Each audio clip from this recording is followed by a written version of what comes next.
राधे राधे। राधा रानी की कृपा आप सब पर सदा बनी रहे। जय माता दी। आज हम दुर्गा सप्तशती के 2 अध्याय सुनेंगे।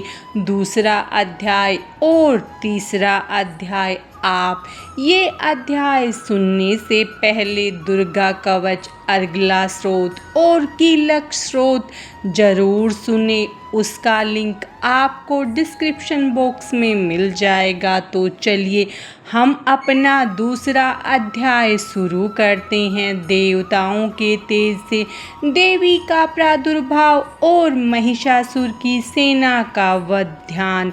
मैं कमल के आसन पर बैठी हुई प्रसन्न मुख वाली महिषासुर मर्दिनी भगवती महालक्ष्मी का भजन करती हूँ, जो अपने हाथों में अक्षमाला, फरसा, गदा, बाण, वज्र, पद, धनुष, कुंडिका, दंड, शक्ति, खड्ग, ढाल, शंख, घंटा, मधु पात्र, शूल, पास और चक्र धारण करती हैं। इस प्रकार देवी का ध्यान करके द्वितीय अध्याय का पाठ प्रारंभ करें। ऋषि बोले, पूर्व काल में देवताओं और असुरों में पूरे 100 वर्ष तक घोर युद्ध हुआ था। उसमें असुरों का स्वामी महिषासुर था और देवताओं के नायक इंद्र थे। उस युद्ध में देवताओं की सेना महाबली दैत्यों से हार गई। संपूर्ण देवताओं को जीतकर महिषासुर इंद्र बन बैठा। तब पराजित देवता ब्रह्मा जी को आगे करके उस स्थान पर गए जहाँ भगवान शंकर और भगवान विष्णु विराजमान थे। देवताओं ने महिषासुर के पराक्रम तथा अपनी पराजय का पूरा वृत्तांत उन दोनों देवेश्वरों से कह सुनाया। देवता बोले, भगवान महिषासुर सूर्य, इंद्र, अग्नि, वायु, चंद्रमा, यम, वरुण तथा अन्य सभी देवताओं के अधिकार छीनकर स्वयं ही सबका अधिष्ठाता बन बैठा है। उसने समस्त देवताओं को स्वर्ग से निकाल दिया है। अब वे मनुष्यों की भांति पृथ्वी पर विचरते हैं। दैत्यों की यह सारी करतूत हमने आप लोगों से कह सुनाई। अब हम आपकी ही शरण में आए हैं। उसके वध का कोई उपाय कीजिए। इस प्रकार देवताओं के वचन सुनकर भगवान विष्णु और शिव की भौहें क्रोध से तन गई। तब अत्यंत कोप से भरे हुए भगवान विष्णु के मुख से एक महान तेज प्रकट हुआ। उसी प्रकार ब्रह्मा जी, शंकर भगवान तथा इंद्र आदि अन्य देवताओं के शरीर से भी बड़ा भारी तेज निकला। वह सब तेज मिलकर एक हो गए। महान तेज का वह पुंज जलते हुए पहाड़ सा जान पड़ता था। देवताओं ने देखा वहाँ उसकी ज्वालाएं संपूर्ण दिशाओं में व्याप्त हो रही थी। संपूर्ण देवताओं के शरीर से प्रकट हुए उस तेज की कहीं तुलना नहीं थी। एकत्रित होने पर वह एक नारी के रूप में आ गया और उसके प्रकाश से तीनों लोग प्रकाशवान हो उठे। भगवान शंकर का जो तेज था उससे उस देवी का मुख प्रकट हुआ।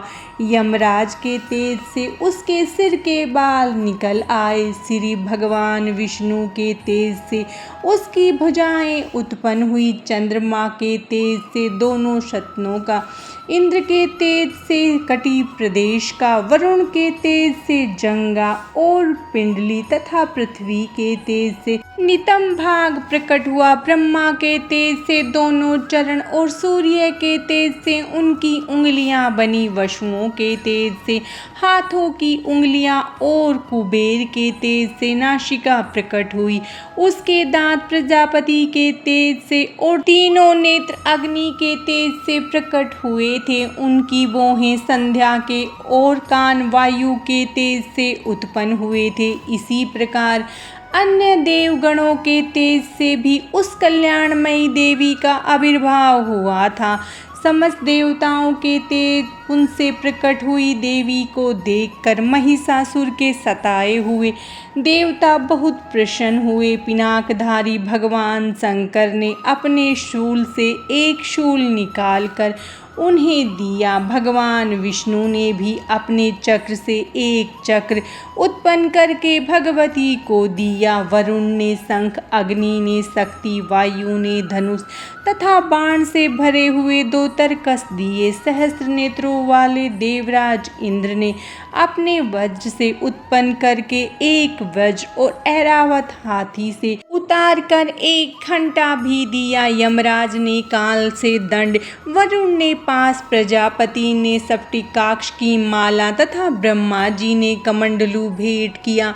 सूर्य ने देवी के समस्त रोमकूपों में अपनी किरणों का तेज भर दिया। काल ने उन्हें चमकती हुई ढाल और तलवार दी। क्षीर सागर ने उज्ज्वल हार तथा कभी पुराने न होने वाले 2 दिव्य वस्त्र भेंट किए। साथ ही उन्होंने दिव्य चूड़ामणि, 2 कुंडल, कड़े, उज्ज्वल अर्धचंद्र, सब बाहों के लिए बाजूबंद, दोनों चरणों के लिए नुपुर, गले की सुंदर हंसली और सब उंगलियों में पहनने के लिए रत्नों की बनी हुई अंगूठियां भी दी। विश्वकर्मा ने उन्हें फरसा तथा अनेक प्रकार के अस्त्र और अभेद कवच दिए। उनके सिवा गले में पहनने के लिए कभी न कुम्हलाने वाली कमलों की मालाएं दी। समुद्र ने सुंदर कमल का फूल, हिमालय ने सवारी के लिए सिंह तथा भांति भांति के रत्न समर्पित किए। कुबेर ने मधु से भरा पान पात्र दिया तथा नागों के राजा शेष ने, जो इस पृथ्वी को धारण करते हैं, नागहार भेंट दिया जिसमें बहुमूल्य रत्न जड़े हुए थे। इसी प्रकार अन्य देवताओं ने भी आभूषण और अस्त्र शस्त्र देकर देवी का सम्मान किया। तब देवी भगवती ने बारंबार अट्टास पूर्वक उस स्वर से गर्जना की। उनके भयंकर सिंहनाद से आकाश भी गुंजयमान हो उठा। उसकी प्रतिध्वनि से संपूर्ण विश्व में हलचल मच गई और समुद्र कांप उठे, पृथ्वी डोलने लगी और समस्त पर्वत हिलने लगे।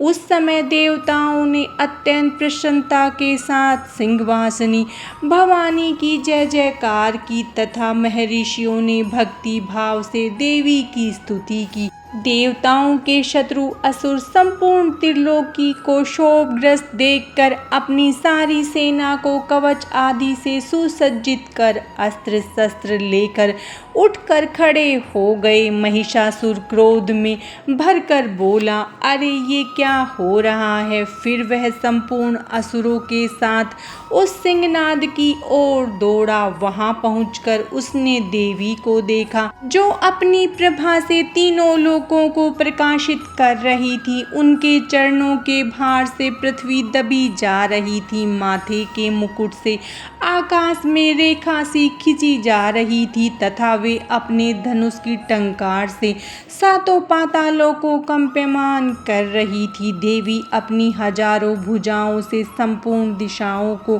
ढके हुए थी। तब उन देवी के साथ दैत्यों का युद्ध छिड़ गया। नाना प्रकार के अस्त्र शस्त्रों के प्रभाव से संपूर्ण दिशाएं गूंज उठी। चिरक्षु नामक महान असुर महिषासुर का सेना नायक था। वह देवी के साथ युद्ध करने लगा। दैत्यों की चतुरंगिनी सेना साथ लेकर चामर भी लड़ने लगा। 60,000 रथियों के साथ आकर उद्रक नामक महादैत्य भी युद्ध में कूद पड़ा। 1 करोड़ रथियों को साथ लेकर महाहनु नामक दैत्य भी युद्ध करने लगा, जिसके रोए तलवार के समान तीखे थे। वह असीलोमा नामक महादैत्य 5 करोड़ रथी सैनिकों के सहित युद्ध में आ डटा। 60 लाख रथियों के साथ घिरा हुआ वास्कल नामक दैत्य भी उस समर भूमि में लड़ने लगा। परिवारित नामक राक्षस हाथी सवार और घुड़सवारों के अनेक दलों तथा 1 करोड़ रथियों की सेना लेकर युद्ध करने लगा। विडाल नामक दैत्य 5 अरब रथियों को साथ लेकर मारकाट मचाने लगा। इनके अतिरिक्त और भी हजारों महादैत्य रथ, हाथी और घोड़ों की सेनाएं साथ लेकर देवी के साथ युद्ध करने लगे। स्वयं महिषासुर उस रणभूमि में करोड़ों रथ, हाथी और घोड़ों की सेना से घिरा हुआ खड़ा था। वे दैत्य तोमर, भिंदीपाल, शक्ति, मूसल, खड्ग, परशु और पट्टिस आदि अस्त्र शस्त्रों से सुसज्जित हो देवी के साथ युद्ध करने लगे। कुछ दैत्यों ने उन पर शक्ति का प्रहार किया, कुछ लोगों ने पास फेंके, कुछ दूसरे दैत्यों ने खड्ग प्रहार करके देवी को मार डालने का प्रयत्न किया। देवी ने भी क्रोध में भरकर खेल ही खेल में अपने अस्त्र शस्त्रों की वर्षा करके दैत्यों के वे समस्त अस्त्र शस्त्र काट डाले। उनके मुख पर परिश्रम या थकावट का रंच मात्र चिन्ह भी नहीं था। देवताओं और ऋषि उनकी स्तुति कर रहे थे और भगवती परमेश्वरी दैत्यों के शरीर पर अस्त्र शस्त्रों की वर्षा कर रही थी। देवी का वाहन सिंह भी क्रोध में भरकर गर्दन के बालों को फटकारता हुआ असुरों की सेना में इस प्रकार घूमने लगा मानो वन में अग्नि की लपटें फैलती जा रही हों। रण क्षेत्र में दैत्यों के साथ युद्ध करती हुई अंबिका देवी ने जितने निश्वास छोड़े वे सभी तत्काल सैकड़ों हजारों गण के रूप में प्रकट हो गए और परशु, भिंदीपाल, खड्ग, पट्टिस आदि अस्त्रों द्वारा असुरों का सफाया करने लगे। अन्य गण नगाड़ा और शंख आदि बजाने लगे। उस संग्राम महोत्सव में अनेक गण मृदंग बजा रहे थे।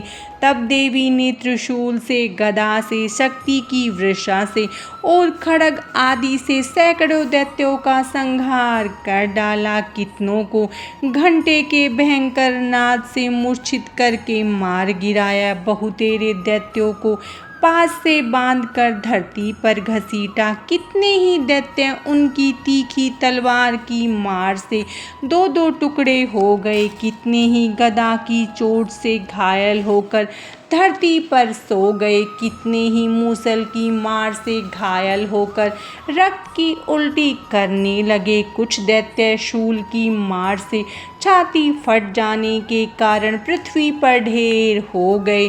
बाणों की वृष्टि से कितने ही असुरों की कमर टूट गई। बाज की तरह झपटने वाले देवताओं को सताने वाले दैत्यगण प्राणों से हाथ धोने लगे। किन्हीं की बाहें छिन्न भिन्न हो गई, कितनों की गर्दनें कट गई, कितनों के सिर कटकर गिरने लगे। कुछ लोगों के शरीर बीच से कट गए। कितने ही असुर जांघें कट जाने से पृथ्वी पर गिर पड़े। कितनों को ही देवी ने एक बाह, एक पैर और एक नेत्र वाले करके दो टुकड़ों में चीर डाला। कितने ही दैत्य गर्दन कट जाने पर भी गिरकर फिर उठ जाते और सिर कटे राक्षसों के धड़ ही हथियार हाथ में लेकर देवी के साथ युद्ध करने लगते थे। अनेक असुर बाजों की लय पर नाचने लगे। कितने ही बिना सिर के धड़ हाथों में खड्ग, शक्ति और रिसीट लिए दौड़ते थे। दूसरे दूसरे महादैत्य देवी से ठहरो ठहरो कहते हुए ललकारने लगे। जहाँ वह महायुद्ध हुआ था वहाँ की धरती देवी के गिराए हुए रथ, हाथी, घोड़े और असुरों की लाशों से ऐसी फट गई थी कि वहाँ चलना फिरना असंभव हो गया था। दैत्यों की सेना के हाथी, घोड़े और असुरों के शरीर से इतनी अधिक मात्रा में रक्तपात हुआ था कि वहाँ खून की नदियाँ बहने लगी। जगदम्बा ने असुरों की विशाल सेना को क्षण भर में नष्ट कर दिया। ठीक उसी तरह जैसे घास और लकड़ी के भारी ढेर को आग कुछ ही क्षण में जलाकर राख कर देती है, देवी का सिंह भी गर्दन के बालों को फटकार फटकार कर जोर जोर से गरजता हुआ दैत्यों के शरीरों से मानो उनके प्राण चुन रहा हो, इसी प्रकार घूमने लगा। वहाँ देवी के गणों ने भी उन महाअसुरों के साथ ऐसा युद्ध किया जिससे देवतागण प्रसन्न होकर आकाश से फूलों की वर्षा करने लगे। महिषासुर की सेना का वध नामक दूसरा अध्याय पूरा हुआ। अब हम दुर्गा सप्तशती का तीसरा अध्याय सुनेंगे। सेनापतियों सहित महिषासुर का वध। जगदम्बा के श्री अंगों की कांति उदय काल के सहस्त्र सूर्यों के समान है। वे लाल रंग की रेशमी साड़ी पहने हुए, उनके गले में मुंडमाला शोभा पा रही है। दोनों सतनों पर रक्त चंदन का लेप लगा है। वे अपने कर कमलों में जपमालिका, विद्या और भय तथा वर नामक मुद्राएं धारण किए हुए हैं। 3 नेत्रों से सुशोभित मुखारविंद की बड़ी शोभा हो रही है। ऐसी देवी को मैं भक्ति पूर्वक प्रणाम करता हूँ। इस प्रकार देवी के स्वरूप का ध्यान करके 3रे अध्याय का पाठ प्रारंभ करे। ऋषि बोले, दैत्यों की सेना को इस प्रकार तहस नहस होते देख दैत्य सेनापति चिरूक्ष क्रोध में भरकर स्वयं ही अंबिका देवी से युद्ध करने के लिए आगे बढ़ा। उसने रणभूमि में देवी के ऊपर इस प्रकार बाणों की वर्षा की जैसे बादल मेरु पर्वत के शिखर पर पानी की धार बरसा रहा हो। तब देवी ने अपने बाणों से उसके बाण समूह को काटकर उसके घोड़ों और सारथी को भी मार डाला। साथ ही उसके धनुष और अत्यंत ऊंची ध्वजा को भी काट गिराया। धनुष कट जाने पर उसके अंगों को अपने बाणों से बीन डाला। धनुष, रथ, घोड़े और सारथी के नष्ट हो जाने पर वह असुर ढाल और तलवार लेकर पैदल ही देवी की ओर दौड़ा। उसने पैनी धार वाली तलवार से सिंह के मस्तक पर चोट करके देवी की बाईं भुजा में बड़े वेग से प्रहार किया। हे राजन, देवी की बाह पर पहुँचते ही वह तलवार टूट गई। फिर तो क्रोध से लाल लाल आंखें करके उस राक्षस ने शूल हाथ में लिया और उसे भद्रकाली के ऊपर चलाया। वह शूल आकाश से गिरते हुए सूर्य मंडल की भांति चमक उठा। उस शूल को अपनी ओर आते देख देवी ने भी अपना शूल चलाया। उससे राक्षस के शूल के सैकड़ों टुकड़े हो गए। साथ ही महादैत्य चिरूक्ष की भी धज्जियां उड़ गई, उसके प्राण निकल गए। महिषासुर के पराक्रमी सेनापति चिरूक्ष के मर जाने पर देवताओं को सताने वाला चामर नामक दैत्य हाथी पर चढ़कर आया। उसने भी देवी के ऊपर शक्ति का प्रहार किया, किंतु जगदम्बा ने उसे अपने हुंकार से ही आहत एवं निष्प्रभ करके तत्काल भूमि पर गिरा दिया। शक्ति टूटकर गिरी हुई देखकर चामर को बड़ा क्रोध हुआ। तब उसने शूल चलाया, किंतु देवी ने उसे भी अपने बाणों द्वारा काट डाला।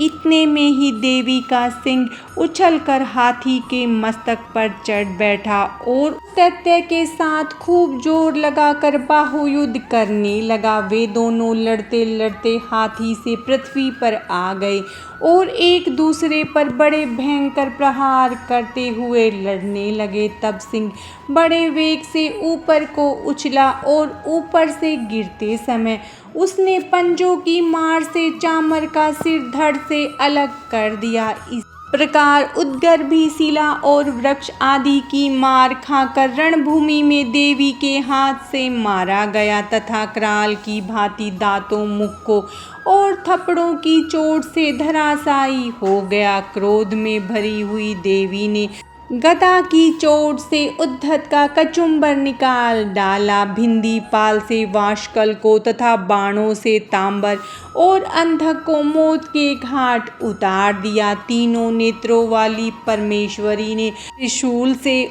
उर्गाशय, उग्रीव्य और महाहनु नामक दैत्य को मार डाला। तलवार के प्रहार से विडाल के सिर को धड़ से अलग कर दिया। दुर्धर, दुर्मुख इन दोनों को भी अपने बाणों से यमलोक भेज दिया। इसी प्रकार अपनी सेना का संहार होता देख महिषासुर ने भैंसे का रूप धारण करके देवी के गणों को त्रास देना आरंभ कर दिया। किन्हीं को थुथुन से मारकर, किन्हीं के ऊपर खुरों का प्रहार करके, किन्हीं किन्हीं को मूंछों से चोट पहुंचाकर, कुछ को सींगों से फाड़कर, कुछ गणों को वेग से, किन्हीं को सिंहनाद से, कुछ को चक्कर देकर और कितनों को निश्वास वायु के झोंकों से धरती पर गिरा दिया। इसी प्रकार गणों की सेना को गिराकर वह असुर देवी के सिंह को मारने के लिए झपटा।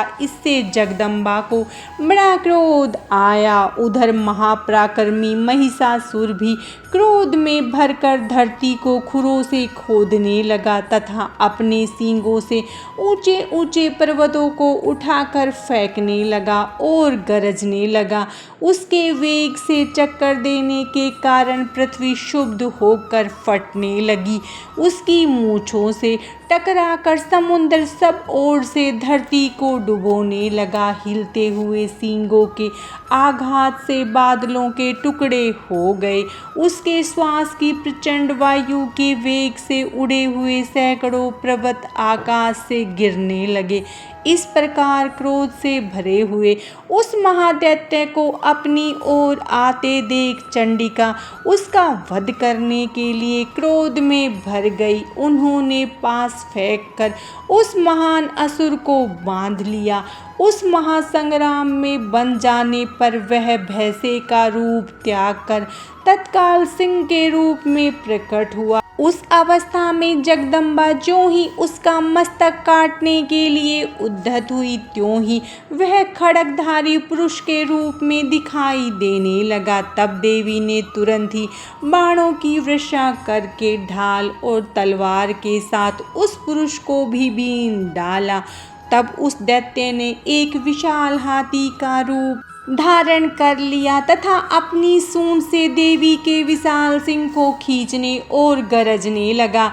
खींचते समय देवी ने तलवार से उसकी सूंड काट डाली। तब वह दैत्य पुनः भैंसे का शरीर धारण करके चराचर प्राणियों सहित तीनों लोकों को सताने लगा। तब क्रोध में भरी हुई जगन माता चंडिका बारंबार उत्तम मधु का पान करने और लाल आंखें करके हंसने लगी। उधर वह बल और पराक्रम के मद से उन्मत्त हुआ राक्षस गरजने लगा और अपने सींगों से चंडी के ऊपर पर्वतों को फेंकने लगा। उस समय देवी अपने बाणों से उसके फेंके हुए पर्वत को चूर्ण करती हुई बोली। बोलते समय उनका मुख मधु के मद से लाल हो रहा था और वाणी लड़खड़ा रही थी। देवी ने कहा, अरे मूढ़, जब तक मैं जी भरकर मधुपान न कर लूं तब तक तू क्षण भर के लिए खूब गरज ले। मेरे हाथ से ही तेरी मृत्यु हो जाने पर अब शीघ्र ही देवता भी गर्जना करेंगे। ऋषि बोले। ऐसा कहकर देवी उछली और उस महादैत्य के ऊपर चढ़ गई। फिर अपने पैर से उसे दबाकर उन्होंने शूल से उसकी गर्दन पर प्रहार किया। उनके पैर से दबा होने पर भी महिषासुर अपने मुख से दूसरे रूप में बाहर निकलने का प्रयत्न करने लगा। अभी आधे शरीर से ही वह बाहर निकल पाया था कि देवी ने अपने पराक्रम से उसे रोक दिया। आधा निकला होने पर भी वह असुर देवी से युद्ध करने लगा। तब देवी ने अपनी तेज तलवार से उसका सिर काट गिराया। तो फिर हाहाकार करती हुई दैत्यों की सारी सेना भाग गई और देवताओं की प्रसन्नता का पारावार न रहा। देवताओं ने दिव्य महर्षियों के साथ दुर्गा देवी की स्तुति की। गंधर्वराज गायन करने लगे तथा अप्सराएं नाचने लगी। महिषासुर वध नामक तीसरा अध्याय पूरा हुआ। माता रानी की कृपा आप सब पर सदा बनी रहे। जय माता दी। राधे राधे।